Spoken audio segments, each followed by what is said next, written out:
Grab yourself a cup of coffee, sit back, relax, and get into Q&A Thursdays. Welcome to the R.Y.S.E Movement podcast, a place where men just like you learn to raise your standards everywhere. Welcome to another episode of the R.Y.S.E Movement podcast. I'm Dave, and in today's Q&A Thursday, we've got 3 questions. Let's not waste any time. Let's jump straight into it. So, question number 1. Do I have to count calories to get in shape? Simple answer is absolutely not. You do not need to measure anything to get in shape. However, caveat, you can't out-train a bad diet. You can't go do endless amounts of cardio, go to the gym, go to fucking CrossFit, go to jiu-jitsu, do whatever exercise you're going to do and out-train a bad diet. If you are in a calorie surplus with your diet, you cannot out-train that. I don't care who you are. Now that we've got that out of the way. If you're not keeping records of some kind, keeping a food journal, keeping a training journal, you're essentially guessing, you're not assessing the data. So how do you know when fat loss stalls what you need to do? What do? Especially if you're looking for body composition changes, not weight loss. Weight loss is total body loss, but essentially it's stepping on the scales and seeing the scales move down. All the scales are telling you is what gravity is pulling you to earth. That's it. That's the measurement that they're taking. So if you don't care about losing muscle, weight loss might be the thing that you're looking for. However, it's a hell of a lot easier to lose body fat if you're eating the right amount of protein. The literature says to eat somewhere between 1.6 to 2.4 grams of protein per kilo of body weight. Hypothetically, you're 100 kilos. You need to be eating on the higher end. Let's say you've trained 5 days a week. You need to be eating about 200 grams of protein a day. If you're eating 200 grams of protein every single day, you're taking in 800 calories because that's the amount of energy that's inside of that food. So if you're eating 200 grams of protein, so not meat weight, but like 200 grams of actual protein. If you're eating 100 grams of chicken breast, there's 30 grams of protein inside of that. So if you're eating 200 grams of actual protein every single day, that's 800 calories that you're taking in. If you're taking in 50 grams of fat, that's 450 calories coming from fat. If you're taking in 300 grams of carbs, you're taking in 1200 calories from carbohydrates. So no, you don't have to count calories. However, if you're measuring the amount of proteins, fats, and carbs and fiber that you're having, you're essentially counting calories as it is. The energy that's inside of our food is what makes up the total carbohydrates, proteins, fats, fiber, and alcohol if you drink alcohol. They all have an energy balance that is associated with it. It is the law of thermodynamics. So if you're taking in and measuring your proteins, fats, carbs, fiber, and alcohol, you're measuring calories. You can't have one without the other. So the argument that I've seen a lot recently of these weird old fucking bodybuilders promoting their weird pseudoscience on the internet saying, you don't need to do this, you only need to eat healthy food and don't take protein powder because protein powder will ferment your gut and blah, blah, blah. No, just flat out no. If you are measuring the amount of macronutrients and micronutrients that you have, you are tracking calories. You're tracking energy expenditure. You don't have to measure it. You can eat clean. However, what happens when fat loss stalls? What happens when weight loss stalls, when progress fails? What do? Do you eat cleaner food? Do you go wash it under the sink with some dish soap? When you aren't measuring energy expenditure, energy intake, total steps, training volume, training frequency, training intensity, cardio sessions, all of the above, stress, hydration, caffeine, sleep. If you're not measuring things, how the fuck are you meant to know what data is telling you that is amiss? If you sleep perfectly, Monday to Sunday, 8 hours a single night, the next week you have a great result because every other metric is perfect. And then all of a sudden you sleep 5 hours because the kids woke up and they were sick or whatever. That then stressed you out. You needed an extra cup of coffee for that next day. You drank less water because of it, because you were drinking too much coffee. You went and pissed 5 times in the day instead of your usual 3 times. And you went and had a training session that was suboptimal, that was poor. You didn't hit your performance markers. You didn't do all your steps because you were tired the night before, and you crash out and you had 10 hours of sleep that next night. The week that you come into the gym, you check your weight, you check your skin folds, all of a sudden your skin folds haven't moved, but you are now carrying extra water. You're carrying extra lean body mass. Your body fat hasn't moved. What is the key denominator here that you need to look at when it comes to progress? It's the poor sleep, the extra caffeine, lack of water, lack of steps. All of these things need to be measured together to make sure that you can get your body composition changes. That's how simple it is. You measure food, and when you measure your food, you keep a journal. Everything that goes into your face goes into a journal of some kind. It could be MyFitnessPal, it can be a paper journal, it doesn't matter, as long as you're keeping track. And when you're keeping track, making sure that you're weighing your raw ingredients, because your cooked ingredients are going to be different for everyone. You can cook 100 grams of raw basmati rice, and it can swell between 250 to 290 grams by the time that it's cooked, depending on how long you cook it, depending on how much water you cook it with, depending on if you use a rice cooker, if you boil it on the stove. It's completely different. So making sure that you're weighing the raw ingredients, because that's going to give you the most accurate data. You don't have to, ideally, you get to a place where you understand what's inside of your food, you understand the energy, you understand proteins, fats, and carbs, and fiber, and other micronutrients, and then you don't have to track it all. The only times that I track is when I'm going for a goal. So I'm pretty intuitive when it comes to understanding where my maintenance calories are. I understand relatively well where 3,200 calories are. That's my maintenance level. However, at the same time, I was also really fat recently. So your own cognitive biases and your emotions and hunger hormones and ghrelin and all these sorts of things, they can fuck you up and make you slip. So it's really a good idea to make sure that you're actually tracking. Because if you want the results inside of the gym, if you want body composition results and to be lean and strong and fit and all the rest of the things, measure. Measure as if you're an athlete. Every single one of my clients that steps into the gym with me when it comes to personal training, I say, I want you to reframe your mindset. You are no longer an average person. You're no longer a mum. You're no longer a dad. You're no longer a business operator, a police officer, whatever. You're an athlete. How does an athlete think? How does an athlete sleep? How does an athlete drink water to stay hydrated? How do they eat? How do they train? What's their mindset doing? What's their stress response? What do they do for self-care? You're an athlete now. Treat yourself as an athlete. That reframe and mindset shift allows you to become who you could be when it comes to your performance markers. It allows you to think, okay, well, I'm not an everyday person. I'm now an athlete, so I now have to consider myself an athlete to the highest standards. Okay, question number 2. You seem to have a really busy life. What does a normal day look like for you? Okay, so let's go through Monday. Mondays are a really busy day for me. This is an average day as well. I wake up at about 4:20. I jump out, I go fill up. My daughter's got a plastic Barbie cup that was on special at Coles recently because of the movie. And so I fill that up with water, put a few cracks of Himalayan salt into it, stir it up and scull that. At the same time, the coffee machine's been turned on, so I'm waiting for that to warm up. And after I drink my water, I'll make an espresso, I'll drink that down, then I go to the bathroom. That's my morning routine every single day. Then after that, if Rach has an early shift, she starts work at 7:30, I will then make her a coffee. And as I'm making her a coffee, I'll be thinking about how I'm choosing her. Every single day I make sure that I check in with her, whether it's a little kiss on the forehead if she's still not awake yet, but I make her a coffee majority of the time. That's how I like to start my day. And then from there, I'll go shower, brush my teeth, get ready for work, and I'll be off to the gym for clients 5 a.m. Do my first session 5 a.m. till 6. It's one of my mates that I either train with or I train him. And then at 6 or 6:30, I'll have another client. If I don't have a client until 6:30, I'll go and have another coffee. And then if I've got a client at 6, I won't. I then train them for the next 45 to 50 minutes. Then I'll have another client at 7:30. So that's where I have another hydration break and I'll go to the bathroom. From there until 8:30, I usually spend about an hour with this bloke.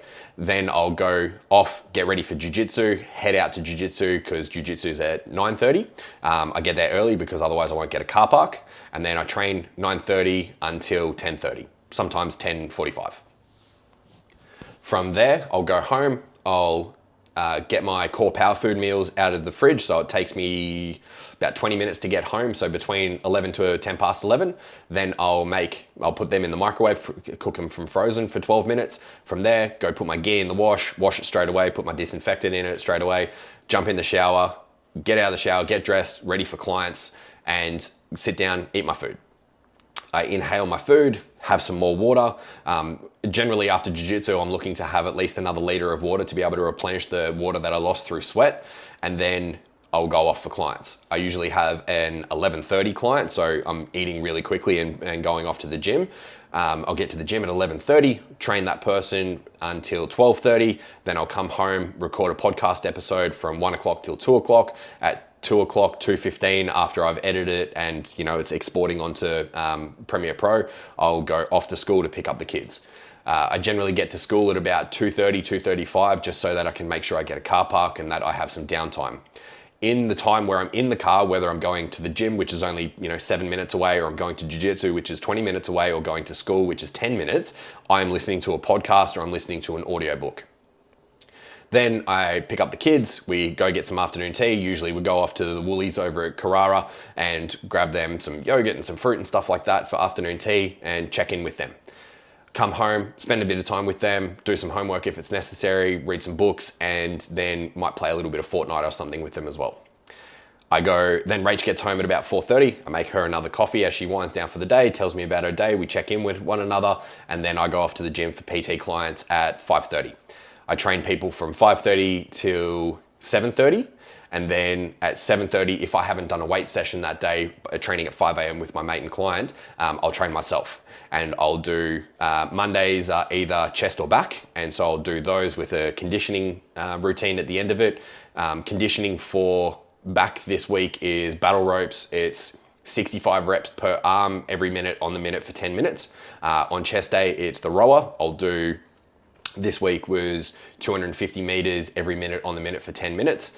And then I'll go home, eat, shower, and jump out the back, turn on my vape so that I can do my ceremony when it comes to checking in with myself with my medicinal marijuana. And I'll sit out there, think, contemplate, journal, then go inside, spend a bit of time with Rach, and it's about 8:30, 8:45, and I'm passing out, going to bed. That's my day, about 4 days of the weekday. Weekends are a little bit different. They're a lot quieter. They're a lot slower paced, which is what I love because my weekends are all about rest and recovery because my weeks are so fucking busy. But basically that's the day in the life of me. It's frantic. It's like I do between five and 9 coaching sessions or training sessions with people in a usual day. And there's not much time left for me. So on the weekends, I like to make sure that I have a lot of time left over for me where I can just do a lot of nothing. Whether it's, play a video game, hang out with the kids, take them down to the park, take them around Emerald Lakes, go out for lunch, go out for dinners. And I try to make sure that the weekends are very free. I only do a little bit of work and training in the morning on a Saturday, and then the rest of the weekend is for family time. Actually, this weekend, I can't wait. We're going out to, just out near Toowoomba, we're going to a place called Murphy's Creek, go camping for a couple of nights. So excited to be able to turn my phone off and just throw it in the glove box and not have to worry about technology, not do any socials, not do any of that sort of stuff. It's gonna be awesome. So yeah, that's a day in the life of me. It's busy. All right, question 3. How good is coffee? Also, how good's my mug? How to jiu-jitsu? Slap and bump, and then commit murder. Love it. Anyway, question 3. This one's a fucking good one. How does a guy know when they are genuinely happy with the person they have become, or are they just conforming to societal expectations and losing sight of their true self? This one is so damn deep. So, how do you know? How do you know when you're actually being authentically you? Let's start with a bit of psychology. We're going to refer to the Big 5 personality trait model. You are not your ideas, you're not your behaviors, you are an amalgamation of energies, of personality types, of proclivities inside of each individual personality type. Specifically when it comes to trait openness. Your level of openness and your level of extroversion to introversion determines your personality, and it determines your outlook on life and how easily swayed by other people you are. So if you're heavily an open person, as I am, especially if you've done psychedelics move your trait openness 1 standard deviation up, which is fucking massive. So if you are like ridiculously rapidly open, you're going to be more inclined to try on different ideas, see different worldviews, and to put yourself in other people's shoes. You're also very open to conspiratorial thinking. You're also open to equality and to be very left-leaning when it comes to trait openness. Now that we've said that, I want you to try on a different perspective right now to see how it fits with you. So I want you to try on a very conservative mindset. Very conservative in terms of religious beliefs, in terms of finances, in terms of their worldview and the way that they do politics and stuff like that. How does that feel for you to be considered as a right-wing person right now? What does that feel like for you? And if that feels like there's a sense of disgust, if there's a sense of rejection, you're probably not able to be open-minded and to be right-wing, to be in that realm of politics, in that political thinking. Now, I want you to think on the opposite side. You're far left. You are all about LGBTQ. You're all about open borders. You're all about equality of outcome and critical race theory and all these sorts of things. All the things that are considered fringe on that side. How does that sit for you? If you rebel against that, if you have this disgust sensation and rejection inside of you, you're probably not very open-minded. However, where I sit in my level of thinking, in my awareness, I do my best to make sure that I can try on other people's perspectives. Trying on other people's perspectives and putting yourself in their shoes is really only achievable if you are high in trait openness. If you are extremely open-minded and you can empathize with other people, you could probably be able to be swayed. You have an open mind that is so open, not so open that your brain doesn't fall out, but you're open enough to be able to see other people's perspectives as valid and true. It's their subjective truth. This little distinction here can lead you down and to lead you astray. So if you are worrying about you being yourself and being your true, authentic self, how do you actually know if you're not just an amalgamation of ideologies of other people's thoughts, other people's belief systems versus your own? That's where introspection comes in. So if you are in groupthink, if you are like what happened a couple of years ago with the mass hypnosis and the mass hysteria that happened and, projecting and dehumanizing other people, there's some things that you need to consider. And the things that you need to consider is whose ideas are these? Whose belief systems are these? Are they mine or are they other people's injected values and beliefs? I know I'm being as authentic as I can be, as transparent as I can be, because I constantly refer back to my behaviors. I journal, I meditate, I contemplate, and I write things down to see if they're true. Things that are true have a bunch of what's called presuppositions, things that are pre-assumed, that are presupposed before you can demonstrate, before you can do the behavior, before you can articulate.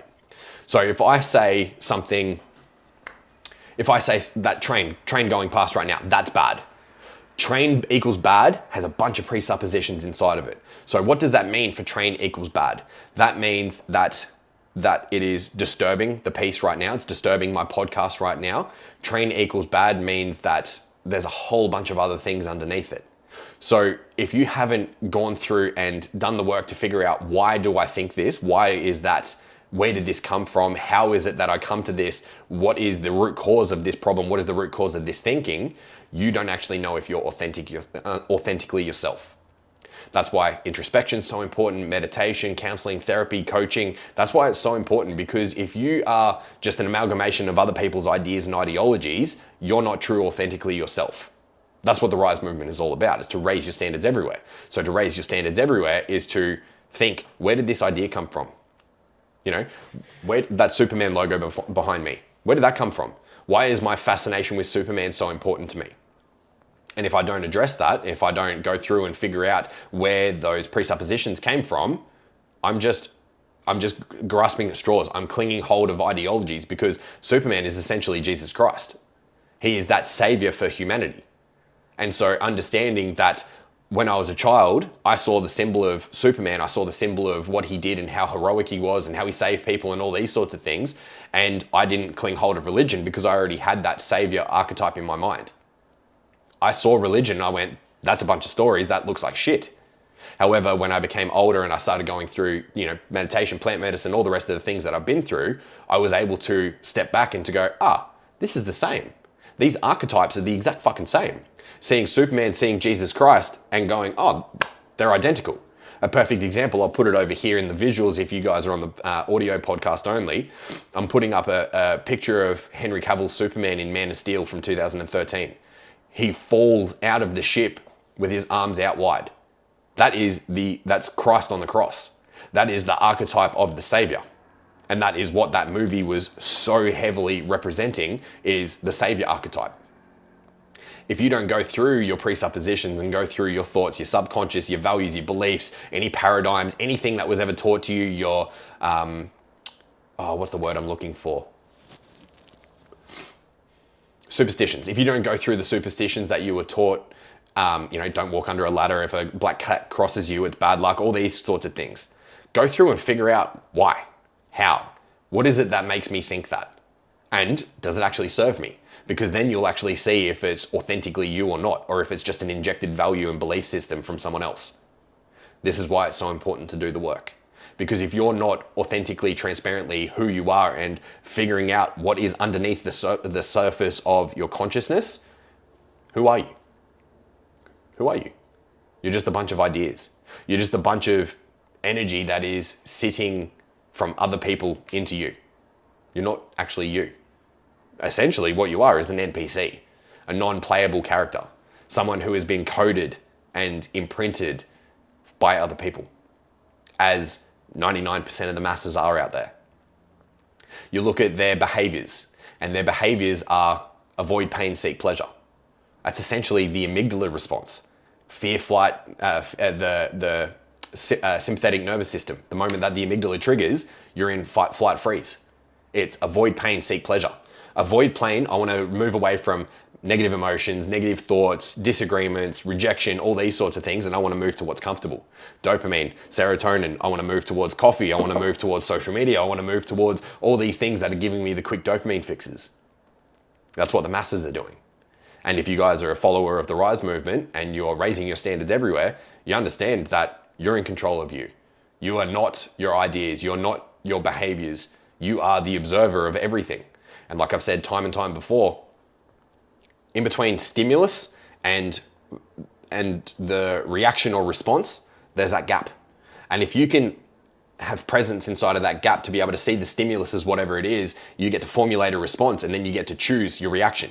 You get to choose that response instead of reacting unconsciously, instead of reacting from a place of victimhood, of saboteur, of anything that was pre-existing presuppositions that you had from your family, from authority figures in your life. Money doesn't grow on trees, money's hard to come by, you got to work hard for money. All these sorts of things are inside of your subconscious, especially if you grew up in middle-class Australia. Are they your beliefs? Or is that something that your old man or your mum or your grandparents taught you because they grew up in a different time, in a different place? Do you actually believe that? Something interesting to consider. Who are you without your labels, without your identifications, without your ideologies? Who are you?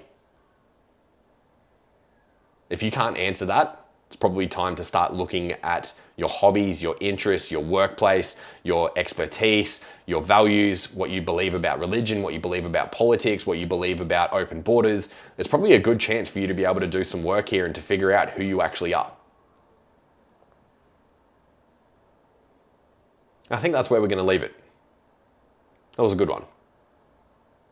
As always, if there's any questions that you want to answer, that you want to have me answer, chuck them up onto socials. I put them up every Tuesday. There's a question and answer that comes up on my personal Facebook page, on the R.Y.S.E movement Facebook page as well. It's also over on Instagram, on my personal Instagram, and on the R.Y.S.E movement Instagram. Also, we've got t-shirts available if you haven't noticed. If you're on the audio version, I'm wearing the R.Y.S.E movement shirt. And this shirt is available for sale. The link is in the description. If you want to be a supporter of the R.Y.S.E movement, please jump on. I am wearing an extra large shirt. I am almost 6 foot tall and I'm 111 kilos. So do with that information as you will to fit your size. Thank you very much for being here, gentlemen. Much love. Take care. And until I see you next time, bye. Thank you for being with me today. thank you for subscribing and leaving a review. It really helps us out. Until next time, take care and much love.